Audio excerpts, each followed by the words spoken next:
வாழ்க்கையில எந்த தப்புமே பண்ணல. ஆனாலும் எல்லாத்தையும் இழக்கிறீங்களா? அப்ப இந்த கதை உங்களுக்கு தான். ஃபுல்லா கேளுங்க. சின்ன ஸ்டோரி பெரிய இன்ஸ்பிரேஷனோட 45வது கதை. ஒரு பையன் அழகான பலூன் ஒண்ணு வாங்குறான்.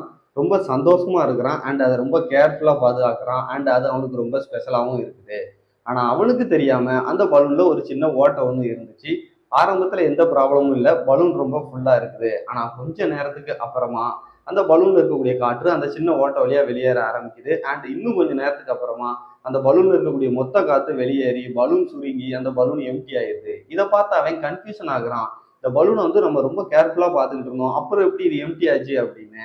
அண்ட் இந்த கதையில வர மாதிரி தான் நம்ம லைஃப்லயும் எந்தவித பெரிய தப்புமே பண்ணல நம்ம நினைச்சாலும் நம்ம செய்யக்கூடிய சின்ன சின்ன விஷயங்கள், லேட்டா எந்திரிக்கிறது, போன் பார்க்கறது, டைம் வேஸ்ட் பண்றது, இது எல்லாமே அந்த பலூன்ல இருக்கக்கூடிய சின்ன ஓட்டை மாதிரி. ஒரே நாள்ல லைஃப்ல இருக்கக்கூடிய எல்லாத்தையும் நம்ம இழந்துட மாட்டோம். ஆனா அந்த சின்ன ஓட்டையை நம்ம அடைக்காம இருந்தோம் அப்படின்னா ஒரு நாள் லைஃப்ல இருக்கக்கூடிய எல்லா விஷயங்களையுமே இழந்துருவோம். அண்ட் மறக்காம இந்த ஸ்டோரியை உங்க ஃப்ரெண்ட்ஸ் அண்ட் ஃபேமிலி மெம்பருக்கு ஷேர் பண்ணுங்க. அண்ட் இதே மாதிரி நிறைய இன்ஸ்பிரேஷனல் ஸ்டோரிக்கு நம்ம பேஜ் கூட இணைந்திருக்க.